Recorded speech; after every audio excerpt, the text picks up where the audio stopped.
kẹt cắt tốt din kan son dong luôn hong tia ni etaka mai tu Father's Day na kai kham jing ka chu mai tu no phet tu min ka ma di in ka hei lu ta le mai tu na mo ma ngai thei lo ra khopin so sin thon ni chok bu ya ka thin thu hom ngai mo ma thei lo hun ka ma ma ami ro chu pathin kim nei tu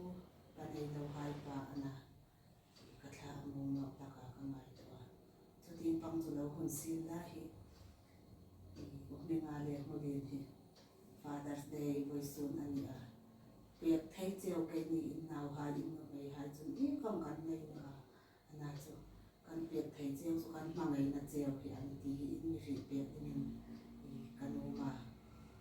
kan lo le hi in mi ma ngai na de in kan ta ri ngai in tho in poi mo si ha hi kan thri ta ke ni kan thri na el ke la hi kan ta ding hin in hlu ani ti hi i hei ri pe tin na kan ma chu chun ei ni sum ni hi i kati la ka kai chu thisen hun khat khom lung ril am khat ei ni lung ril thumun ei ni no chun in u naw na in ko ma tram kai no kati la ka lung ril hun khat ei pu chun u naw ei ni kati la ka in angin ei sung le ku hai khom ei lung ril an hu no chun i ji a chung na lung ril hun khat hi a poi mo ma nama adang dang ni in na ei ni sung ni hi chu in ki ma ei ngai tu kati a ke ni khomin kan ngai tu cheu in kan ma ngai cheu a chu ang bok in nang ni khomin in mi ngai to in mi ma ngai ti ka ri ta i nam kha chu nam ania lung ril hun khat pu thi a poi mo ti ri a i chu ba ka Isu Krista zara u na wei ni ti hi thei ni ngai no in na Isu Krista hrim na a hrim tu hai ei ni ta le in u na bong ei ni a asia tha khom lo tu la bin na in thil ei ta a masata ka in si la kai tiu in ti nai khomin thil tha no ei tu cha khomin ti chu i voi sun Father's Day ni hi ma hun ka nei ta si le ni sin kom hun ka nei ta si chun tia ka la zuk thil ani a i voi sun Father's Day polin gospel in ke ka lo si ma zu kat in la ei ti a ei zu ko chewana in Shilok talu khom ran lawin ke ke ka dei ta ka Father's Day e jok celebrate na ni ngata nang ni pa ni pa in law ni na za khan in lu ani ti hi thil pe ro hui tak pe thei no in lak che ko na che ka ya tharin in thil ni ka jok thil no ni si na to kai na hom nei ka ti dal pa kan pa the nang man hun tha hun lo mu ha i pe ka hi kum ti na kan lo mang ta la pa hai ni voi sun mang thei ai bi throi le ni ko ma lo thu khom phil cha he voi sun pa hai ni kan mang ro ro in gospel in ke ka lo si ma pa hai pa ni in kat ding nan hei kan hei pu sai me ka le pa hi ke kan kat na hin i nu ma ka tel ni lawa in u naw na kat su ka dal pa lung ren hun khat hai hi ke ka hin nung sin pe ka ma som na nun thum din ka hong yan che chun dal pa hi uminga le modin khom in sum an en kol na kom le dal pa nang man an nong an ma na thu ya tin da na in sum kai roi tu pa tha pa rim nang ma an thoka i thu in chu ka dal pa in sum hai kai roi thai din nang man an rin ai hong su pung pe din ka hong yan che an ri se na hai kom sim tha pe ka voi tam tak Father's Day hai la mang din dal pa nang ma an thokin chang pui na kan hong ngen na ni dal pa voi su ne na kan in u na hi top na wa ma tin pe ya kom sung khat in mangai na kan nei no zu pe thei na din nang ma kan lung ril se ma hai sin hong tho din ka hong ngen che a chung kan naw hai kom nan si le la mai zo khom mon dang an na hun hai thro ya dal pa an fe de hong hai kai ni hu phano in dang khom nang chun i huai ri rom ani kha an na hun ve ma puya dal pa voi sun ni hi dal pa an pa hai lu ji a thara in ri til thar ding na an lung ri hai sin tho din ka hong men bok che dal pa mi ma le hodin khom an ri se na sim tha ma ti nga kai roi pe ding so po po to mi san nan to kan dal pa su Krista mi kom ni che no mình chỉ phải không nói gì mà ani mo chỉ phải si pe ti ani mo ei su phok chap ron ta 이런 지금 알라딘.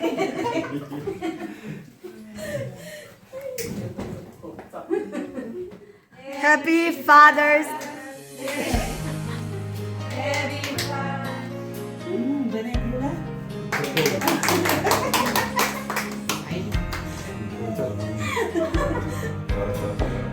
Ilan ba ito? Ino phải hai biết đây ba cái pero 네. Bahay không kanin hello treo Father's Day tin voi sun hi kanin han che Sining rima Tikmel non siya. le in tho su Abar kan klani in mangai ha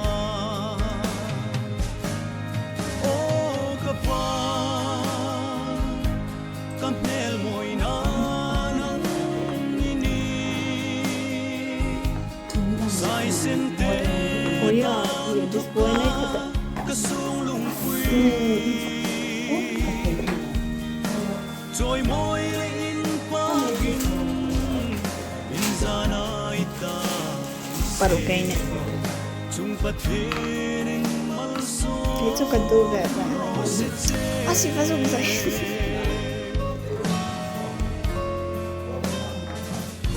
KFC ka do order tayo na. Larul tayong harap Di pusit kaniding donin Asura sa luya sintoa Fakzongin Isolikam koma Bang kunglovin Kilay lang. In kumpe Ihay Joy hai ta di Oh kapal Kampel mo'y nanang Say sente tanto ka Kasulong pui Joy mo'y liin pagin Insana ita isi Chung patining malso Rositse Kim na varna rem khid na Let him kill mizir tirin Irang bol lum no a ham le ram jo abong hang om sia ani jong ham hai chu succeed daring umanti chen FSC gong ru chang li na kha chun nang ni pa hai in naw hai suklung sen no hun la lalpa thunun na le an chu ter na chun en kol lem ro tak ai tim chulal pan tak kan mal mi so ai ka si la san tak chu pa hai ai naw hai hi rawa in tinamani nilaw deu wa bikal nilawin pathian thu le nunin ne takin ai thai china ai naw hai hi thunun na lalpa thunun na le in chu ter na in en kol lem ro amitia hilai hi tha kam ti em ma pathian thu ngai thlasingin pathian thu thlasingin ai ba ni hin chu ka su tin em la atu tim rim ai ngai thla ai tim chulal pan thar takin man song fe ro sen pathian ko matang trai ti lalpa ha pathian mi phangai tu milon si tu lalpa kun tha kun long sang hi le so ni paruk mi hangin chung kai tira lalpa Father's Day ni hai hilai kuna hin lalpa nangma thutak tran tu dinga ro da ka mangin ka kon phai kang mang thei le ni ko malong thu ka tu che lalpa paisun ni hai Father's Day mang ni a hai kom hin tam tak chun panei talo kom lalpa no ya kan pa hai nang ni milo la pe tak tak kan ka ring nisin la hom lalpa nang kan nei che le ni ko malong thu kan tu che paisun na hai lalpa kan kon mang na ko lalpa kan tanan to ka to chena nang in mi choya mi pui ding na min tran tu kan lalpa Yesus Kristus min ka In kumpe pe i hay joy hai ta di o kapa kam tel moi na nang ini sai sen te tan thoka kasung lung pui joy moi le in pakin in zanai ta se chung pathen mal so rosanang ini sai sen te tan thoka kasung lung pui joy moi le in pakin in zanai ta se chung pathen mal so ro se che